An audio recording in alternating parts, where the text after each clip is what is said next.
Mais ce soir, nous avons la chance, et grâce à Emmanuel Luynes, que vous connaissez tous, qui est professeur, responsable d'atelier, et qui a eu l'idée d'inviter Christian Rizzo, avec lequel elle a collaboré, et avec lequel vous avez collaboré aussi aujourd'hui et hier pour un workshop. Et donc, Christian Rizzo, vous êtes chorégraphe, vous êtes scénographe, vous êtes metteur en scène, vous êtes artiste visuel.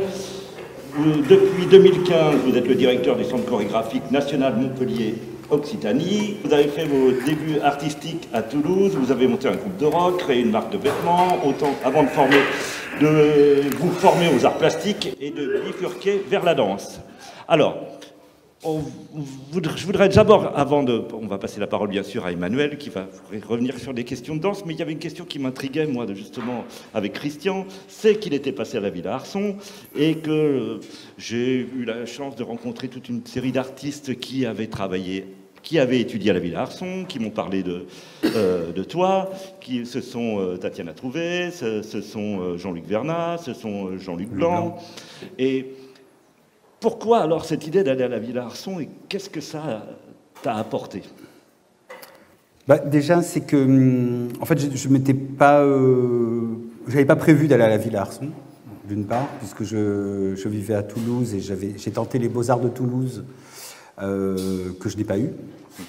Et pour une joke assez comique, puisque je disais que je voulais faire de la mode et quand on m'a demandé ce que je pensais de Poiret, j'ai dit que la seule chose que je connaissais, c'était la cage aux folles. Donc j'ai confondu de Poiret. Et donc ça ne m'a pas porté à l'entrée de... Mais c'est la vérité.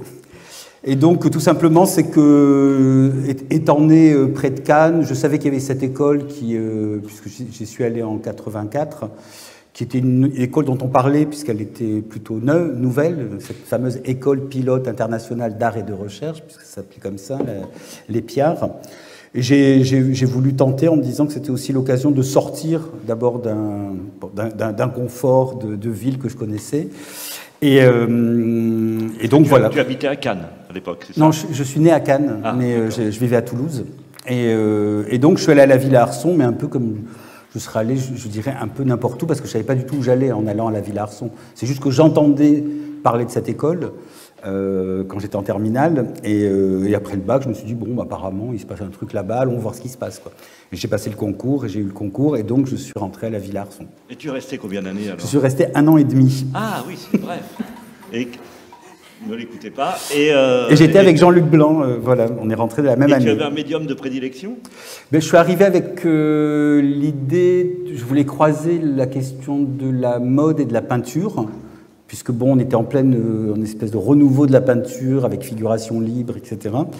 Et pour moi, qui était très lié aussi, la peinture était très liée au rock. Et donc, je suis arrivé un petit peu avec une chose dont je ne savais pas très bien quelle était ma pratique. Et c'était plutôt justement d'essayer de la trouver.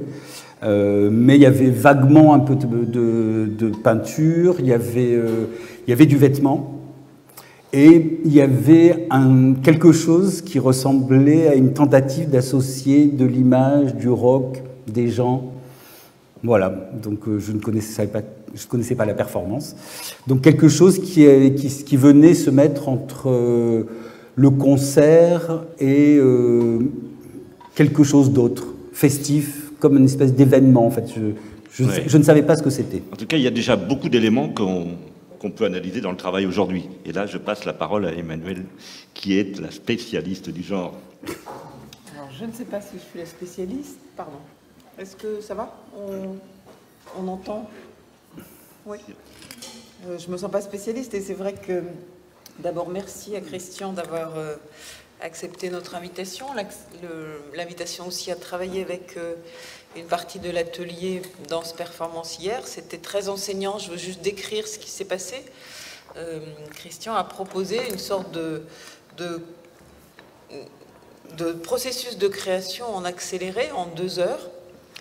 Et voilà, donc moi j'ai aussi participé au workshop comme étudiante, et c'est rare de pouvoir avoir d'une façon aussi précise finalement l'ensemble de comment une personne traite l'espace, le corps, comment la fiction à un moment vient traverser a posteriori une production de gestes. Enfin voilà, je dirais que pédagogiquement c'était important de pouvoir partager ça avec des étudiants.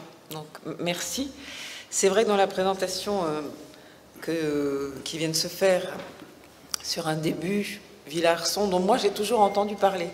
C'est-à-dire que nous on se connaît, donc pour resituer, on est collègues de travail depuis une trentaine d'années, c'est comme ça qu'on peut le dire.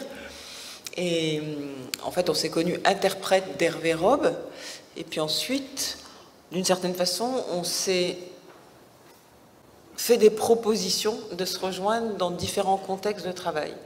Et je dirais que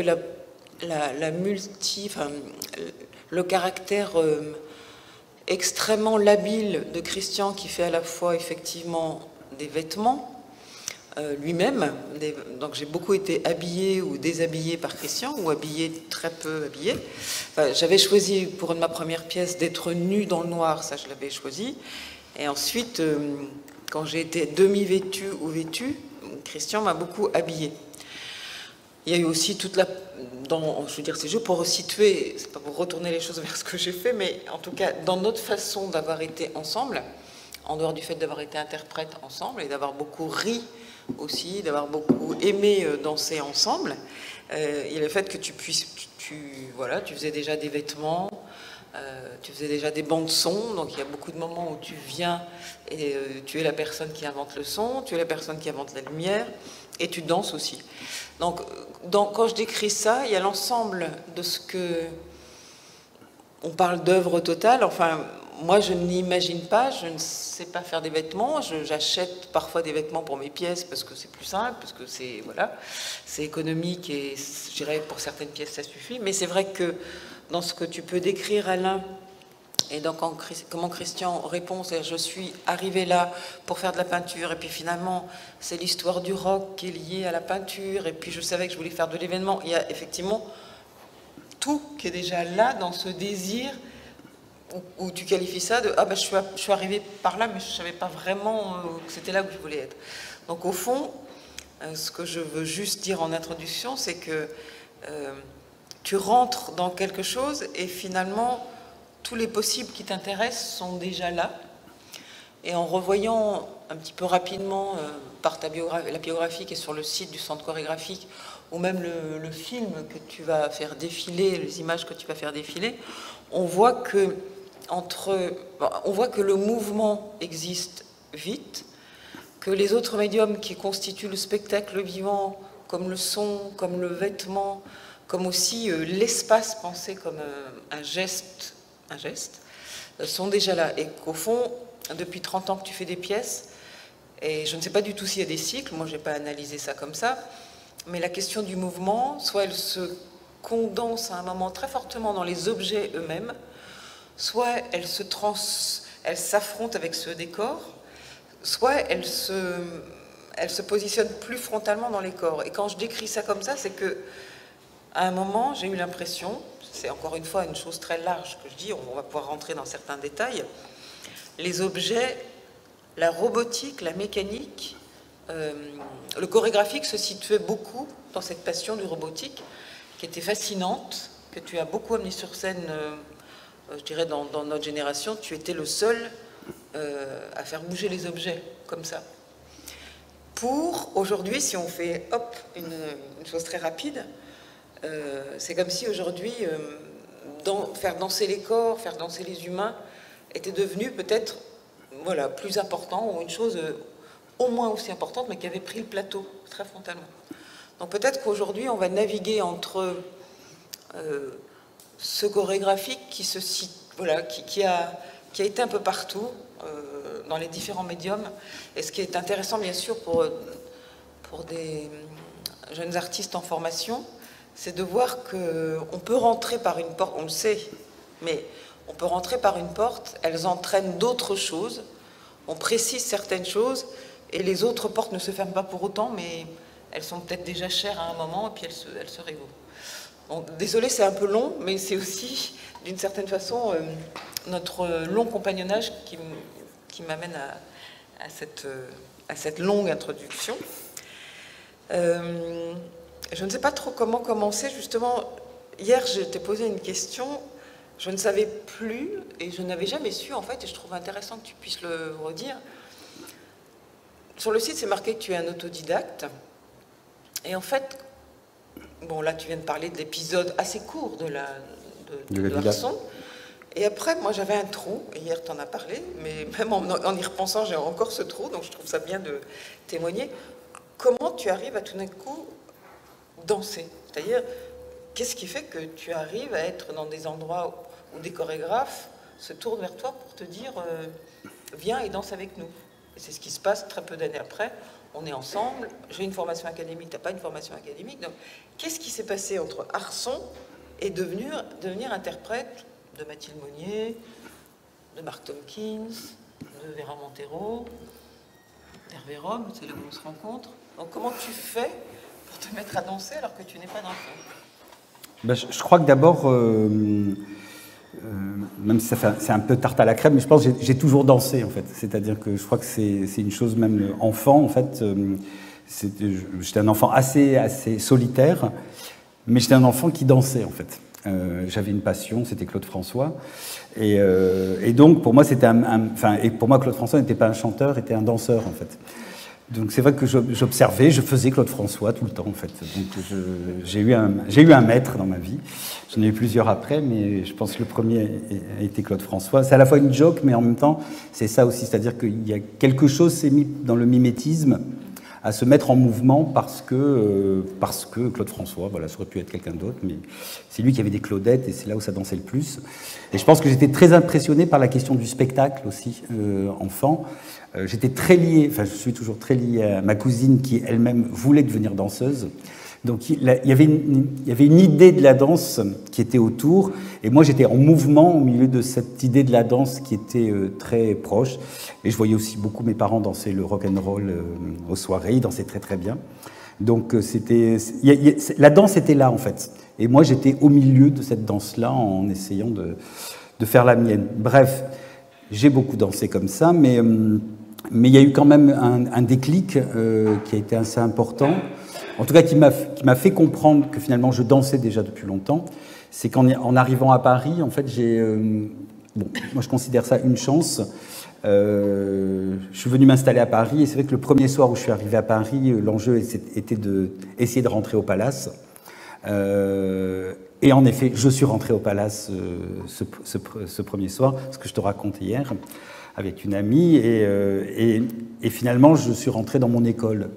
C'est-à-dire j'avais quitté la ville à Arson et j'ai trouvé dans le Palace, et après plus tard ce que j'ai pu appeler le clubbing de façon large, une véritable école en fait, où je me suis auto-formé, mais par des successions en effet d'abord des successions musicales qui ont elles-mêmes produit des successions de corps, puisque on voit vraiment dans les danses de club et les danses populaires liées au rock qu'il y a vraiment des époques où le corps enchaîne de différents mouvements, différentes postures, etc. Et moi, j'ai traversé beaucoup, puisque j'ai clubé de 17 à 45 ans. Donc, j'ai quand même fait 30 ans d'école. Donc, je ne suis pas si autodidacte que ça, au final. Je suis un long étudiant. J'ai été un long étudiant. Et je crois que, en fait, je me suis finalement formé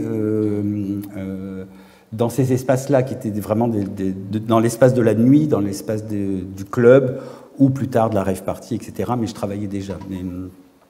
Et donc, il y a eu en effet cet enchaînement qui fait que la nuit est propice aux rencontres. Et j'ai commencé en effet à rencontrer des gens qui étaient dans le champ de la danse, dans le champ du chorégraphique. Et c'est en suivant ces personnes-là finalement que j'ai compris qu'il existait quelque chose, en effet, un espace, un lieu, des pratiques professionnelles où la danse, des danses avaient lieu, quoi. Et voilà. Et en parallèle, ce que je ne t'ai pas dit hier, mais qui est important, c'est que aussi très vite en arrivant à Paris, j'ai travaillé en radio. En fait, je travaillais dans cette radio qui s'appelait Fréquence Gay, je crois que c'était Fréquence Gay avant que ça devienne FG, et j'avais une émission de chronique de théâtre, enfin bon, de sorties, on va dire, de clubs et de sorties, et par cette occasion-là, j'ai pu aussi commencer à voir des spectacles. Donc j'ai été aussi très très impressionné, j'ai vu des choses en fait, et je me suis dit, mais quelque chose a lieu sur le plateau que je ne connaissais pas. Et pourtant, je voyais des éléments épars que je pouvais chercher peut-être quand j'étais à la Villa, peut-être dont je tentais de mettre ensemble en club. Je les voyais en fait sur des œuvres avec des temporalités, des dramaturgies, voilà. Et j'ai commencé en effet à m'intéresser à ça. Donc c'est vrai que très vite j'ai découvert, ce qui a été un choc pour moi, qui ont été, j'ai un trou de mémoire, Amagatsu. Amagatsu. Oui, la compagnie. Sankaijuku, voilà, qui a été vraiment une espèce de flash. Jean-Claude Galota. Et, donc Sankaijuku, c'est une compagnie de buto qu'on a beaucoup vue en France dans les années 80-90, mais qui existe encore. Donc le buto est dans cette danse japonaise, et Sankaijuku est une des compagnies qui a été les plus reçues en France, bien qu'il y en ait beaucoup d'autres au Japon. Et donc voilà, enfin, il y a eu des chocs comme ça. Je me rappelle de Jean-Claude Galota avec Mamam Montréal. Très vite après, Mark Tompkins dans un solo. En fait, et je me disais, mais c'est quoi qu'est-ce qui se passe? En fait, vraiment tout un pan d'une pratique s'ouvrait. Et voilà, et puis de fil en aiguille, en effet, j'ai pu rencontrer certains chorégraphes en passant des auditions. Parce que du coup, je me suis dit, bon, bah, si j'aime, il faut que j'aille passer les auditions. Et j'ai eu la chance d'être retenu à ces auditions. Donc en fait, je me suis retrouvé en effet de clubbeur à danseur professionnel parce que j'ai été tout de suite engagé, quoi. Mais ça m'a permis, en effet, je crois, et c'est pour ça aussi que j'étais engagé, c'est que je pense que j'ai amené avec moi cette nuit, cette danse qui était la mienne aussi, dans des espaces de danse où cette question du clubbing était très peu ouverte, en tout cas à ça, à cette époque-là. Donc voilà le passage, on va dire, mais après j'ai fait les deux de façon très sérieuse, en parallèle. Je me souviens, ça je me souviens. Est-ce que, sur la question justement des étapes et des gaps, qu'est-ce qui fait que, étant interprète, donc chez Hervé Rome, les années où on se connaît, je dirais entre, là c'est plutôt 93, 97, Ide, enfin la fin des les dernières pièces à laquelle tu participes, et en parallèle tu es aussi avec Mark Tompkins, avant ça avec Vera Montero et João Fiadero. Qu'est-ce qui fait qu'est-ce qui te décide à faire un premier travail en ton nom, et lequel est-il? Ça serait peut-être aussi intéressant, peut-être qu'on ferme la porte pour que je puisse lancer les quelques images.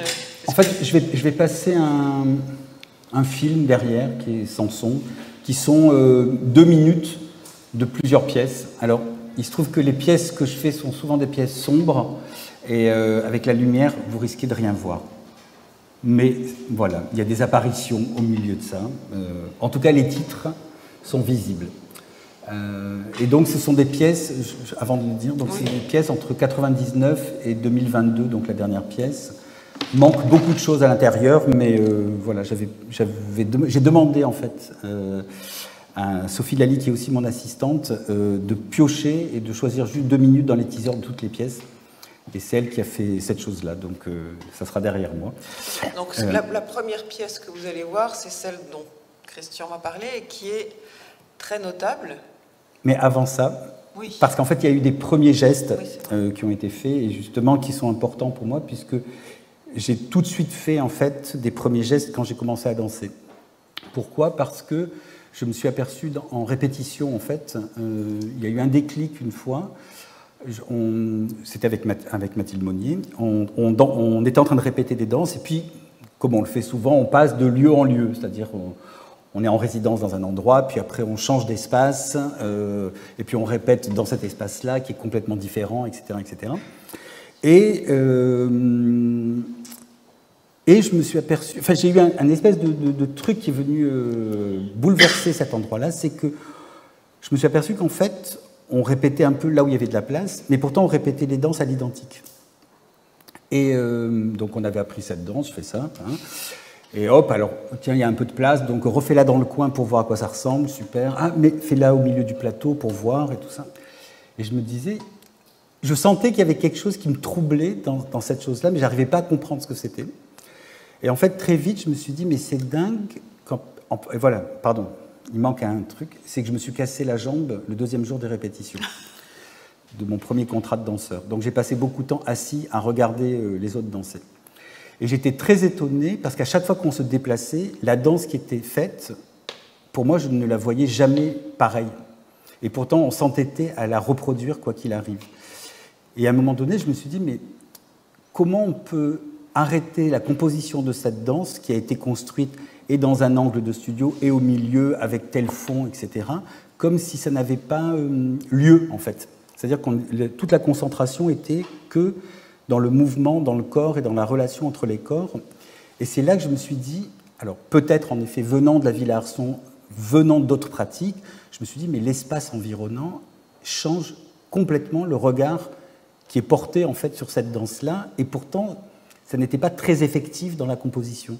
Donc très vite, je me suis dit, en fait, j'ai envie d'essayer de faire des choses seul, parce que je crois qu'il me manque quelque chose en tant qu'interprète, de compréhension de l'espace où la danse naît, comment une danse en fait s'architecture en fait, et elle ne s'architecture pas que par elle-même, par une pensée du corps sur lui-même, mais en tout cas pour moi, bien en relation avec un environnement en fait.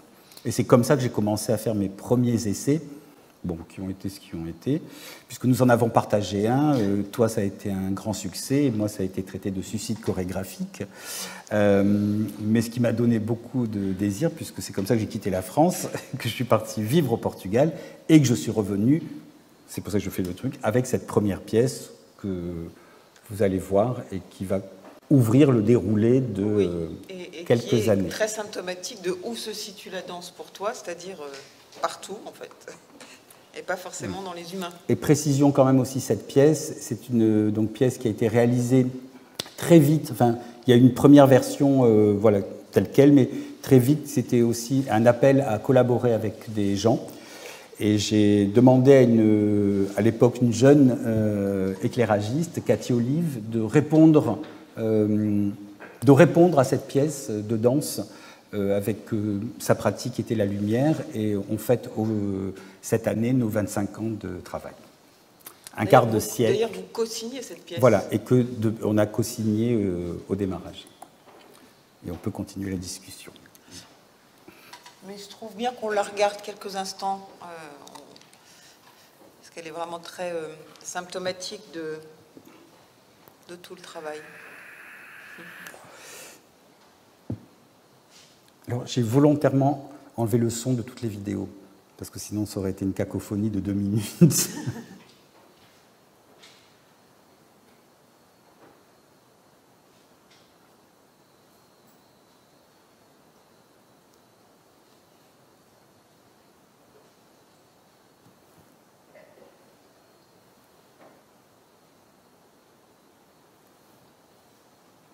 Qu'est-ce qu'il y a comme musique d'habitude ? En fait, j'ai mixé en direct tout ce que j'écoutais au moment où j'ai créé la pièce. Bon, et la pièce dure 12 minutes 14 secondes. Oui, ce qu'il faut savoir, c'est que chez Christian Rizzo, la musique est omniprésente. Il peut y avoir des orchestres sur scène, il peut y avoir des groupes qui jouent, il peut y avoir toute une... Donc là, vous ne vous rendez pas compte, mais c'est... Et j'imagine que c'est... Je ne savais pas que c'était le clubbing qui t'avait mené à ça, d'où la musique, parce que il y a toute une partie de la danse qui avait évacué le son, et toi, tu l'as gardé comme une composante très forte. Alors, si je peux pas me permettre de rebondir là-dessus, et justement cette pièce-là, en fait, cette pièce naît aussi à un moment où, justement, ce qui se passe en danse, c'est aussi un... Je ne sais pas si c'est un rejet, mais en tout cas, un écartement des atours du spectacle. Donc on commence à cette époque-là, on a beaucoup de danse sans costume, sans musique, sans lumière. C'est vraiment le corps qui est déposé, observé tel quel. Et moi, j'arrive avec cette pièce, en effet, où il n'y a pas de corps. Et il n'y a que les attributs, on va dire, artificiels du théâtre qui sont au travail pour venir déposer cette première danse, en tout cas. Je veux bien que tu commentes Falbala, puisque c'est le nom de cette pièce de 2000 ou 99 Donc, 2001. C'est 2001, en fait. Parce Donc, que, idem, la question du robot, du robotique ou de la mécanique. Donc c'est vrai qu'après avoir fait une pièce avec personne, c'était très compliqué de convoquer des corps, c'est-à-dire comment convoquer des corps. Et pourtant, je savais que c'était vers quoi je voulais tendre, mais je pense qu'il y avait aussi une grande peur, puisque je commence avec une danse de fantôme. Et comment faire jaillir le mouvement, puisque finalement on pourra parler de ça, mais ce qui m'intéresse, c'était justement là où se joue le mouvement. Et donc je passe d'une pièce de 12 minutes à une pièce de 2h45, qui est en fait où je déploie pendant 2h45 en fait une espèce d'hybridation de tout ce que je pense qui m'a construit autour du corps. Donc des images de la peinture, des images de la mode, des images du concert de rock, etc., qui sont pratiquement que des postures en fait et qui sont animées, c'est une plaque tournante en fait, un socle tournant, comme on peut voir dans des présentations d'automobiles à peu près de partout dans les salons d'automobiles. Et juste ces corps viennent se déposer, changeant constamment en fait de costume, et c'est des rapports entre eux. Moi, je change aussi des choses, etc. Et donc, c'est une longue dérive en fait qui part d'une image d'un opéra baroque pour arriver après à une chose très très de science-fiction. Et pour moi, c'était vraiment important, et avec les corps, enfin les visages en tout cas, complètement masqués, parce que pendant beaucoup de temps, en fait, on ne voyait pas non plus le visage des danseurs. Parce que pour moi, c'était vraiment une recherche comme ça de comment des formes entre elles, on a parlé de contreformes hier dans le travail, mais comment en fait des formes étaient créées, mais surtout comment la contreforme en fait commençait à produire ce que je dis maintenant, mais ce que je ne pouvais pas dire à l'époque, finalement tout l'enjeu du chorégraphique que je cherchais en fait. Et donc mu par un système mécanique. Oui. Et peut-être avec, je dirais, les 30 ans ou les 20 ans d'écart, ça pourrait vous apparaître comme quelque chose que vous connaissez au fond de vos pupilles, alors autant comme artiste visuel que comme spectateur de danse. Mais alors, si on le regarde du point de vue du champ chorégraphique, il y a une vingtaine d'années en France, c'est ça, c'est 20 ans Oui, ouais, oui, une vingtaine d'années en France.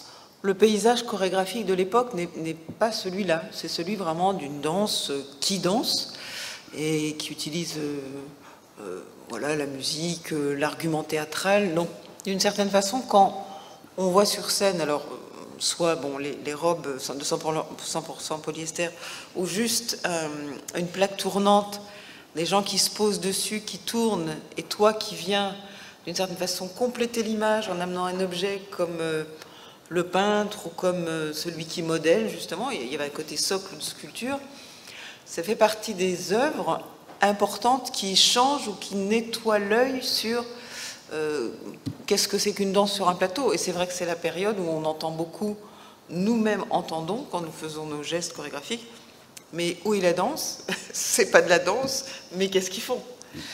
Et au fond, bien sûr, il a fallu répondre sur le moment, mais c'est aussi le déploiement de ces 20 années qui répondent aussi à, c'est même pas ces critiques, à ces retours. La danse, elle était là, et elle continue de voyager et de se déployer. En même temps, en fait, avec le recul, pour moi, ce qui est intéressant, c'est qu'on me disait, où est la danse? Bon, et je me disais, en effet, peut-être qu'elle n'est pas là.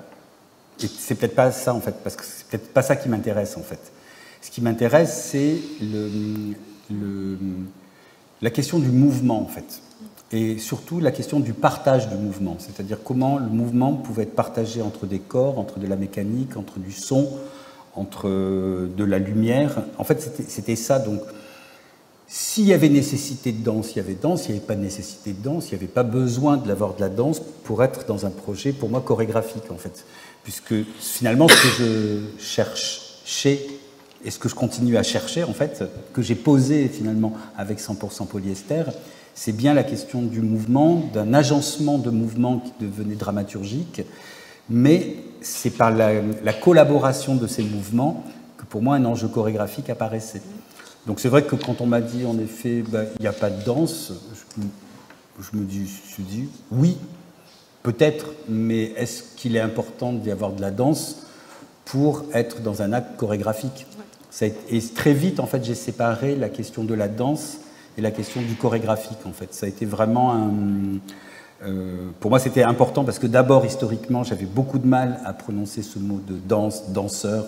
J'ai mis des années avant de dire, quand on me disait « qu'est-ce que tu fais ?» Je disais « je travaille avec des gens dans le spectacle ». Je n'arrivais pas à dire « danseur » parce qu'il y avait une imagerie du danseur dans laquelle je ne me voyais pas, en fait. J'ai même tendance à la mettre loin. Donc très vite, ayant séparé cette chose-là, je savais que j'étais dans un agencement et un partage de la question du mouvement. Et je pense que c'est ça qui a été finalement fondateur et que j'ai commencé à essayer de déplier. Bon, je dis ça parce que on a vu dans les premières pièces, les gens aussi sont extrêmement costumés, enfin cachés, etc.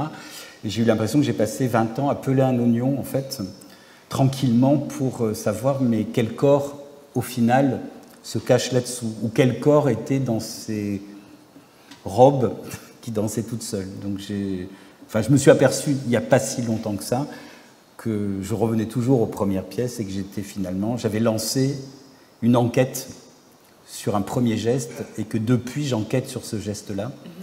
Et je le dis d'autant plus que c'est un mot que j'emploie énormément. Le mot enquête. Enquête. C'est-à-dire que quand je travaille avec les danseurs, je dis très souvent, OK, à partir de maintenant, on mène l'enquête. Enfin, c'est un mot qui est hyper important pour moi, c'est-à-dire de toujours aller chercher des signes qui potentiellement nous diraient qu'est-ce qu'on est en train de faire, en fait. Et je crois Est-ce qu'à ce stade, il y a des gens qui souhaiteraient poser une première question, parce sinon on va continuer, mais est-ce que déjà là, maintenant, vous auriez envie de poser une parole, ou pas forcément maintenant? Oui, moi je me demande comment est-ce que cette recherche du corps, elle se crée dans le processus de recherche par rapport à la personne à qui le corps appartient. Comment est-ce que les deux choses viennent ensemble pour créer une gesture? Rémi, tu peux capter les sons. Ouais. Vous pouvez répéter la question? Là, ça va devenir compliqué pour les auditeurs qui sont en extérieur, donc je vais passer le micro. Oui. Si on commence le processus de questions, Pardon. Sinon Rémi ne peut pas capter. Zut. C'est que je voulais juste éviter qu'on soit pendant longtemps... C'est beau ça. Merci. Donc ma question c'est dans quelle chronologie le processus de recherche se fait entre la recherche du mouvement et la personne à qui appartient le corps en question, et comment chronologiquement l'envie de mettre en mouvement quelque chose vient dans un processus de recherche personnelle ou collaboratif? Alors, si j'ai bien compris, il y a plusieurs choses. C'est-à-dire, finalement, la première chose, c'est vous parlez de la relation avec le danseur. C'est-à-dire comment, en fait, quelqu'un est invité dans un processus et comment ce corps-là se met au travail en relation avec moi, c'est ça? Dans un premier temps? Voilà. Voilà. Écoutez, c'est très simple, c'est que moi, je ne travaille pas sans les gens. C'est-à-dire que je fais des pièces aussi pour rencontrer du monde. Donc j'invite des gens et je parle, je pose des protocoles et j'observe comment les corps réagissent à ces protocoles. Donc c'est-à-dire que je ne montre pas, je ne demande pas des choses, je mets en place des situations où des matériaux gestuels apparaissent.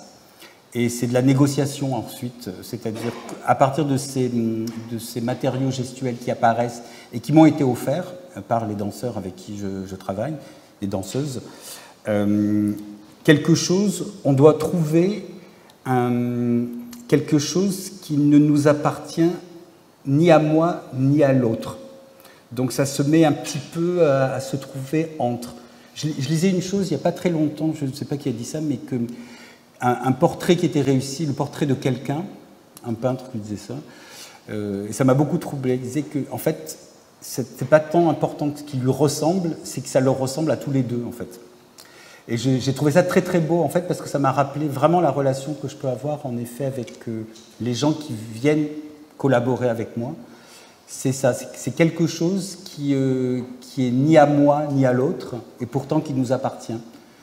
Donc c'est vraiment le... Et il y a pas de... Moi, j'ai pas de processus... par exemple, quand j'invite des gens à travailler avec moi, je ne suis pas à la recherche de quelque chose de précis, j'ai juste envie de rencontrer des gens. Donc je fais des workshops, en fait, tout simplement. Et je vois des gens qui réagissent à ma façon de, voilà, de parler, de travailler, d'envoyer des protocoles de travail. Et c'est ces personnes-là que j'invite. Mais je n'ai pas prévu que je cherche tel corps avec telle aptitude, etc. etc.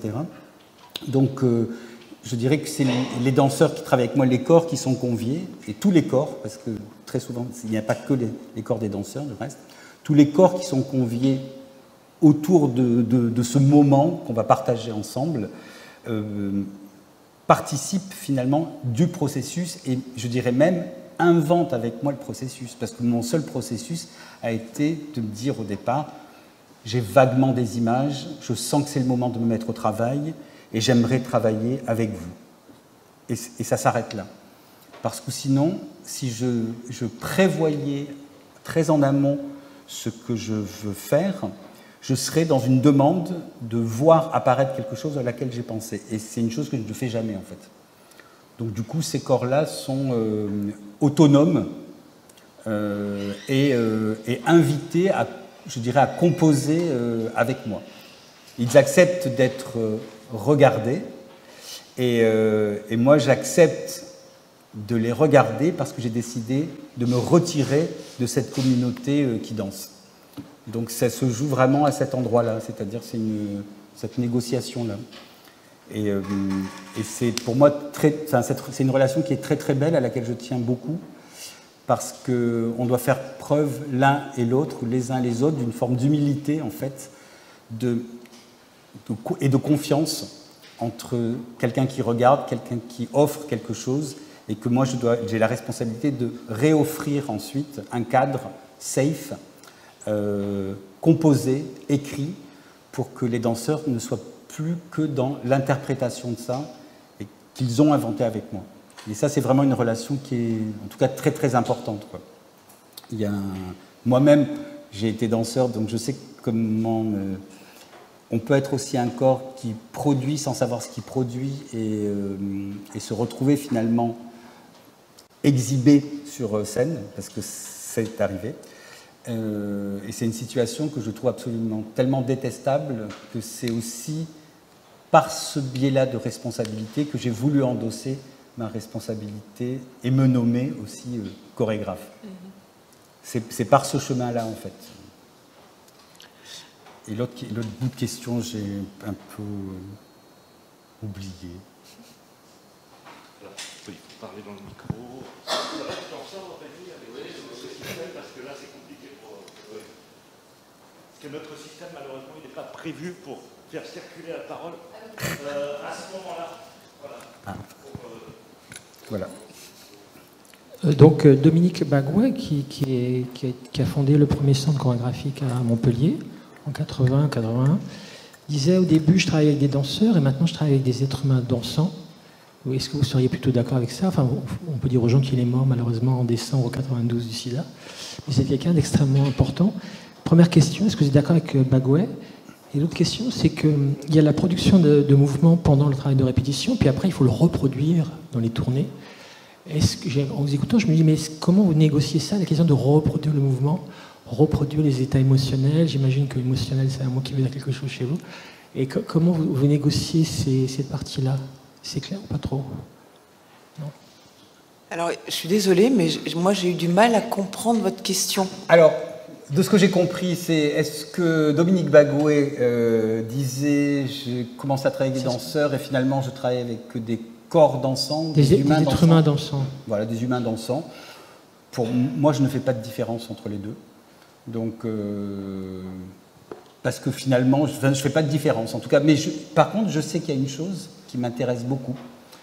C'est que pendant très longtemps dans mon travail, avant on va dire, de s'accélérer, d'être mouvementé, le travail jouait beaucoup avec une question d'immobilité.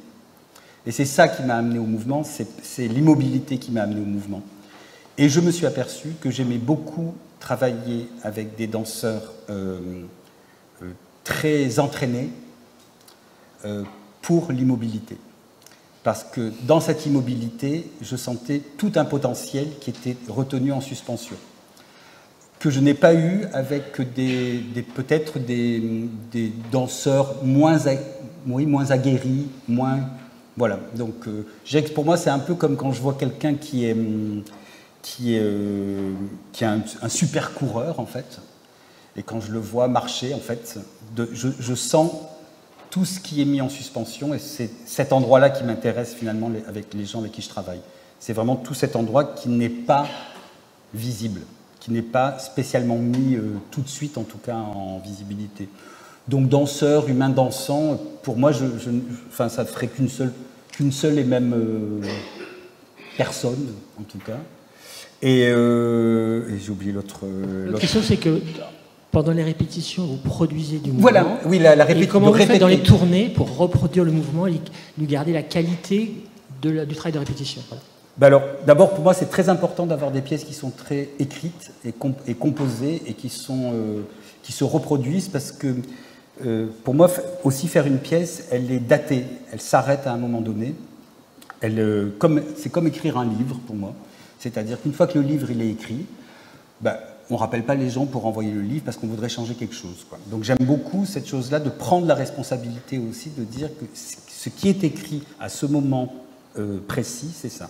Par contre, en tournée, je sais que je réactive constamment, en fait, et ça c'est mon travail justement d'accompagnement en tournée, de réactiver pour que les formes qui ont été produites, qui sont toujours liées pour moi à des sensations, mais aussi à des émotions, ce ne sont pas que des formes qui viennent se déployer les unes avec les autres, qui se regardent les unes avec les autres, mais elles sous-tendent, en tout cas, ou elles portent quelque chose. Et cette chose-là, je parlais tout à l'heure de l'enquête, c'est que je repose toujours, en fait, notamment juste avant de rentrer sur scène, je peux dire beaucoup de choses, en fait, aux danseurs, et pas la même chose à tous les danseurs, pour aussi que cette partition qui est très précise continue à être un lieu de jeu.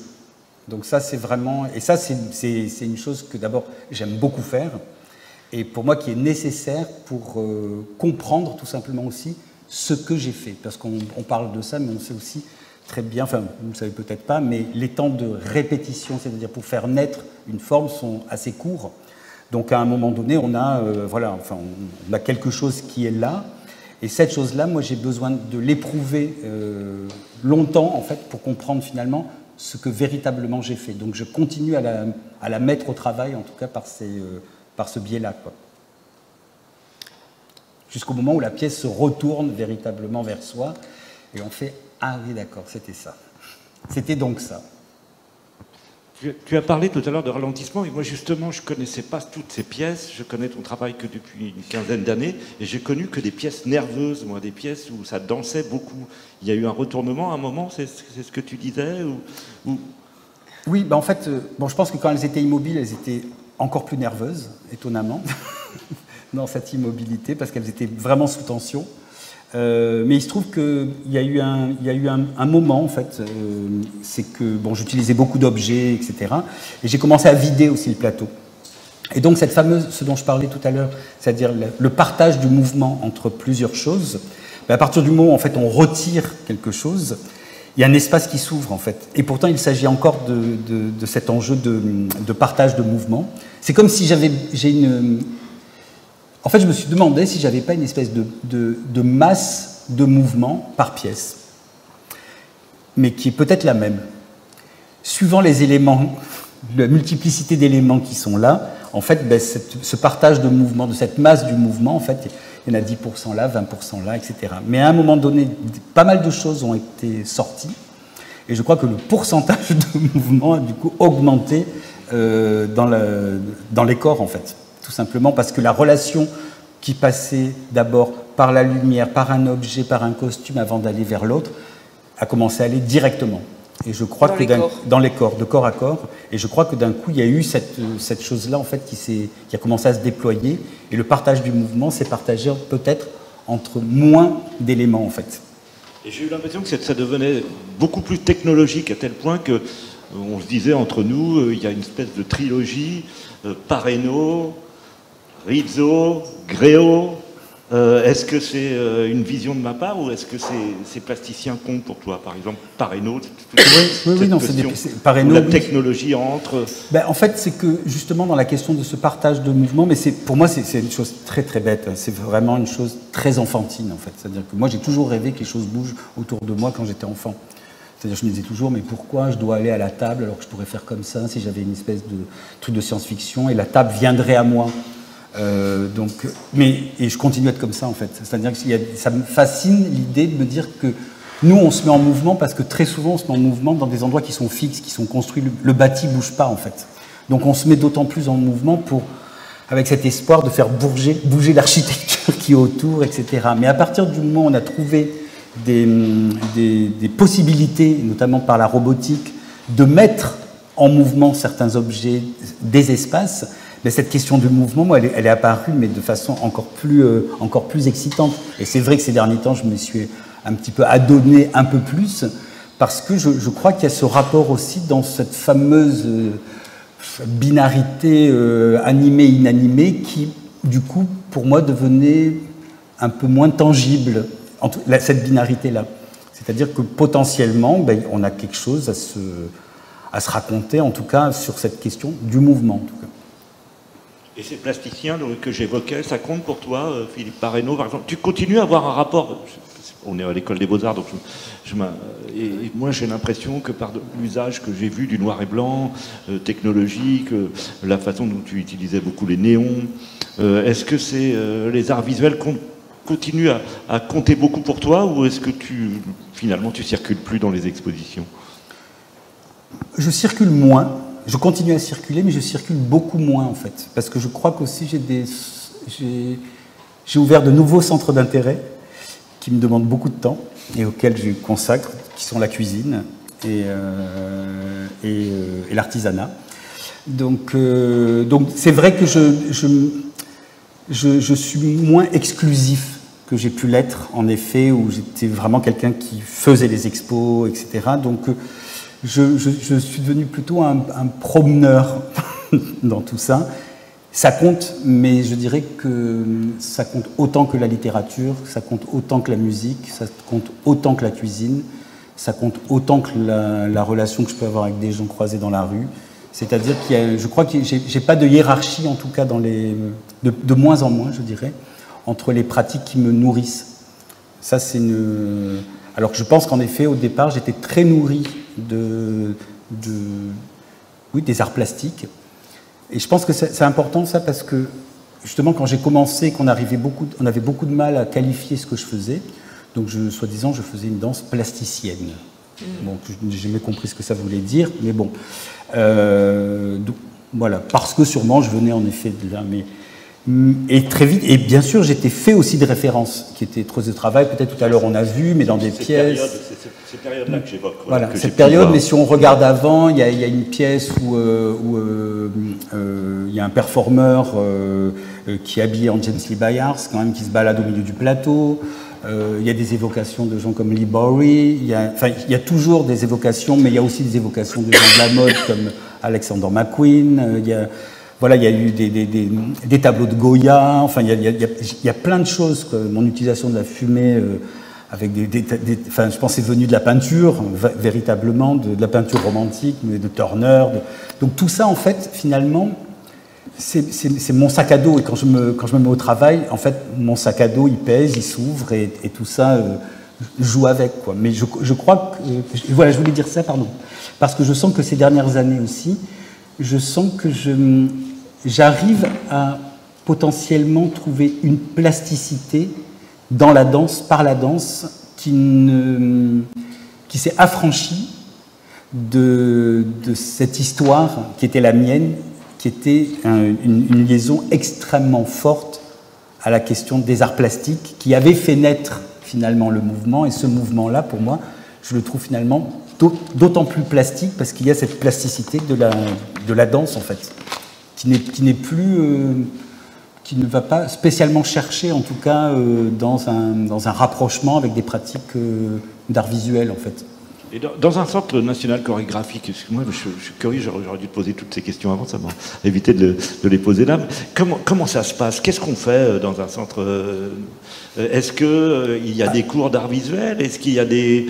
vous êtes dans une pratique corporelle permanente ou est-ce qu'il y a beaucoup d'autres choses que vous abordez? Alors, je ne sais pas ce qui se passe dans les centres chorégraphiques, mais je sais ce qui se passe dans celui que je dirige, en tout cas. Qu'est-ce qui se passe dans ce centre chorégraphique? Il y a une rencontre, je dirais, autant que faire se peut, entre des artistes et des publics, à 3 endroits, c'est-à-dire de la pratique, de la recherche et des œuvres. Donc finalement, ce qui m'importe, c'est de croiser en tout cas un accès à des pratiques, vraiment un engagement dans des pratiques, d'être témoin de processus et d'être spectateur d'œuvres. Voilà. Et tout ça comme un seul et même mouvement. Une fois que je dis ça, je n'ai pas dit grand-chose, mais en même temps, c'est important pour moi parce que ça vient sur un projet qui s'appelle le centre chorégraphique que j'ai appelé ici, et qui est un projet qui est une question, en fait, puisque je suis arrivé avec une seule question, qui est « Où se loge le chorégraphique ?» point d'interrogation. Et d'année en année, d'invitation en invitation, de projet en projet, en fait, on essaye de déployer cette question. Donc, sont invités des plasticiens, sont invités des musiciens, sont invités des cinéastes, sont invités des anthropologues, sont invités des chorégraphes, sont invités des photographes de mode, sont invités, etc., etc., à déployer ensemble, en fait, cette question-là. Où est-ce que se loge cette notion de chorégraphique, en fait? Plus que, en effet, de danse, etc. C'est, voilà, où est-ce qu'il y a une étincelle de quelque chose qu'on pourrait potentiellement nommer comme un espace du chorégraphique.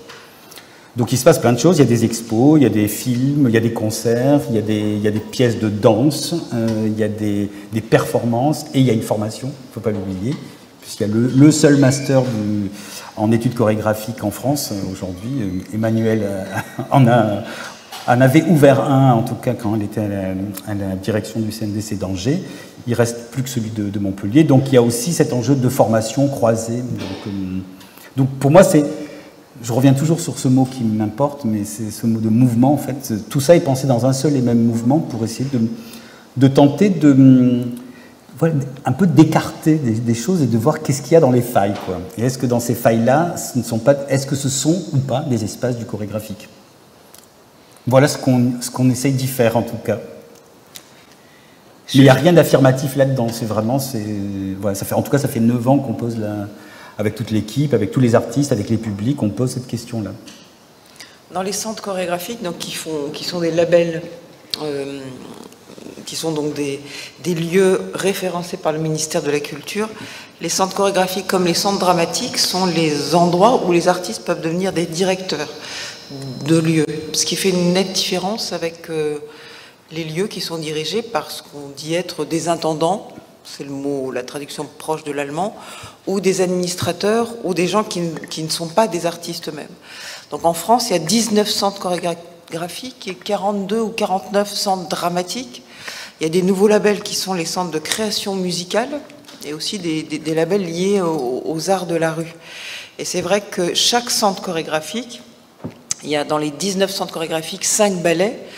Les autres, on va dire, sont tous des lieux dirigés par des artistes du champ de la danse contemporaine. Et chaque personne a vraiment peut déployer un projet unique et singulier. Donc, avant Christian, il y avait par exemple Mathilde Monnier pendant une vingtaine d'années. Elle a développé son projet. Elle a aussi transformé certaines missions des centres chorégraphiques, puisque quand Christian est arrivé à la direction, ou comme moi je suis arrivée à la direction d'Angers en 2004, il y avait déjà un nombre de missions différents de nos aînés. Donc la première mission, c'est la création. Puis ensuite, il y a eu, qui s'est adossé à la création, il y a eu le partage de l'outil, parce que il y avait d'autres personnes avec lesquelles c'était bien de pouvoir, il fallait pouvoir partager cet outil qui est quand même un privilège d'avoir des moyens, mais ça correspond aussi à une trajectoire. Et se sont aussi adossés de nouvelles missions, comme ce qu'on appelle le partage de la culture chorégraphique, la médiation, qui n'était pas du tout quelque chose d'obligatoire quand nos aînés, à partir de, on va dire, des années 80, quand Jacques Lang les a, on va dire, plus formellement, les a inventés. Ça s'est adossé à une histoire, mais la médiation est aussi devenue une des missions très très importantes, voire lourde dans les lieux. Et puis, la dernière mission qui s'est adjointe, c'est la mission de programmation. Tous les centres chorégraphiques ne peuvent pas programmer, mais tous les centres chorégraphiques doivent quand même montrer des œuvres. Donc, il y a une petite équation non simple entre les moyens qui sont donnés et les différentes missions. Et Angers comme Montpellier sont les seuls lieux, avec le Ballet de Marseille, qui est une école classique, à avoir aussi une formation. Et donc ce sont des lieux très importants parce qu'ils ne sont pas que des centres chorégraphiques, ils sont aussi, alors pour Angers, une école, et pour Montpellier, une formation qui est devenue le seul master. Il faut rappeler que les écoles d'art et les lieux de spectacle sont dirigés par des artistes, alors que dans les arts visuels, ça n'existe pas. À ma connaissance, seul Éric Korn a dirigé le FRAC Île-de-France sur une période courte, mais je ne connais pas d'artistes d'art visuel à qui on confie un lieu. Alors, je ne sais pas où est le problème, mais ça semble un problème au ministère. Mais c'est vraiment un nouveau métier sur lequel on n'est pas formé, qui sont des nouvelles aventures très importantes aussi dans nos parcours. Qui est comment on peut porter à la fois politiquement et face à une communauté de pairs, là je parle de notre propre milieu, comment on peut se porter responsable d'une vision, donc on est vraiment choisi sur nos visions singulières, mais aussi comment elles permettent aussi un partage pour les autres. Donc c'est vraiment un nouveau métier, une nouvelle tension. On parlait encore ce matin ensemble de cette tension qu'on peut avoir entre être artiste et être directeur, les obligations qu'on a. Et très souvent, quand on arrive, on n'a tellement pas été formé à ça, même si en tant que directeur de compagnie et de structure, on est déjà très aguerri à structurer, produire, répéter, vendre, penser, enfin vendre, voilà, faire circuler. Donc on est aguerri, et en même temps, quand on change de cadre, on change aussi de métier. Donc la protection de l'endroit intime de la création, c'est un gros enjeu quand on arrive à la direction de ces centres. Et donc, je dirais qu'on n'est pas tous égaux devant ça. Tout le monde n'a pas eu envie, tout le monde n'est pas aussi en mesure de pouvoir déployer des compétences très différentes. Et c'est pas une histoire de, on va dire, de qualité chorégraphique. Il y a des gens qui ne, enfin de qualité d'artiste, il y a des gens qui ne veulent pas avoir affaire à cette question institutionnelle. Peut-être ça me fait glisser sur le fait que, voilà, tu viens de diriger, tu es en train tu vas bientôt changer de contexte, c'est-à-dire que les centres chorégraphiques sont dirigés 10 ans, et ensuite on part. On peut aussi demander 3 ans supplémentaires, une convention, quand on a encore un désir ou un projet, on peut être, on va dire, prolongé, c'est comme ça que ça s'appelle. Et toi, tu as fait le choix de ne pas être prolongé, tu as fait le choix d'arrêter là. Et je veux bien que tu puisses un peu déplier la raison de ce choix et aussi comment tu envisages la suite, parce que c'est à nouveau un autre gap. Il y en a eu plein, là, on en a cité quelques-uns, le robotique, le mécanique, le chorégraphique, là, et puis les corps, toi tu appelles ça les pièces nerveuses. Moi, je me disais, tiens, Christian a découvert une nouvelle chose. Tu n'as pas découvert une nouvelle chose, mais comme tu viens de le dire, ça a été plus lancé dans les corps. C'était impressionnant de voir que toi qui mettais beaucoup d'objets, tout d'un coup il y en a eu moins, et puis tout d'un coup les corps se sont mis à beaucoup danser. Et donc cet autre gap qui est une vraie chose aussi, un vrai moment de la vie, quand on arrête de diriger un centre chorégraphique, comment tu entrevois la suite de tes mouvements, de tes différents mouvements, et qu'est-ce que tu penses que tu vas habiter désormais ? Ou qu'est-ce que tu souhaiterais habiter ? Ben, si je pousse finalement, le diriger un lieu, c'est aussi il y a une forme de sédentarité qui est super, hein, mais en tout cas de fait, voilà, ça se passe plus souvent au même endroit. Et je crois que le mouvement à venir que j'ai très envie, en tout cas, de convoquer, c'est la mobilité, en fait. C'est-à-dire, c'est de me remettre, moi, en mouvement, dans une mobilité très liée, je pense, aussi à des espaces, voilà, entre les villes et des endroits plus ruraux, en tout cas, qui m'importent de plus en plus. Et je crois que je sens qu'il y a un mot qui m'appelle beaucoup, qui est un mot que j'emploie très très peu, qui est le mot du geste, en fait. Donc je sens que la question du geste, assez large, est en train de prendre du terrain. Donc comment ça va être actif? Est-ce que ça devient quelle recherche, en tout cas, quelles modalités vont se mettre autour de ça? Il est vrai que j'ai commencé à pratiquer des formes d'artisanat, en fait, que ce soit la vannerie, la poterie, un peu le tissage, que j'accorde énormément de temps à la cuisine. Pour la petite anecdote, j'ai filé ce matin acheter le bouquin de Fabien Valos, qui est sorti hier et qui pèse 3 kilos. Donc je ne sais pas si c'est une très bonne idée de l'acheter ici, mais je ne pouvais pas l'attendre. Je dis ça parce que Fabien Valos enseigne comme à l'école d'Arles et ils viennent de produire un livre magnifique de recettes de cuisine. Bref, je ferme le... Mais à quel point donc c'est des choses qui me touchent. Et donc je sens qu'il y a le corps qui reste au centre d'un questionnement, les gestes qui l'habitent, mais en relation peut-être avec d'autres pratiques que, là pour le coup, de la danse, mais qui reste éminemment un enjeu chorégraphique. Comment aussi dans des pratiques, qu'elles soient artisanales, etc., on est bien aussi dans un agencement, une dramaturgie du geste pour que d'une matière, une forme soit déployée, que cette forme devienne l'enjeu d'un partage. Donc ça, c'est clair que cette équation-là reste au travail. Après, voilà, j'aime beaucoup l'idée d'un lieu sans lieu, de fait. Sans lieu physique. Sans lieu physique. Donc, qu'est-ce que ça veut dire, un lieu qui n'a pas de lieu? Donc, ça veut dire que c'est un lieu qui lui-même est en mouvement. Donc, est-ce que c'est le mouvement qui devient le lieu? Je pense à ça parce que quand, je ne sais pas si on l'a passé, bien passé, mais il y a cette pièce qui s'appelle En son lieu, que j'ai fait pour un danseur d'abord issu du chant du hip-hop, mais on s'est aperçu que finalement, En son lieu aurait pu s'appeler En sa pratique, aurait pu s'appeler En son mouvement, en fait. Donc je crois que finalement, il y a des choses comme ça qui jaillissent de façon un peu accidentelle ou directe, mais que dans ces accidents ou dans ces fulgurances, en fait c'est peut-être le prochain projet qui est déjà au travail et que j'ai pas encore, sur lequel je n'ai pas encore enquêté, en fait.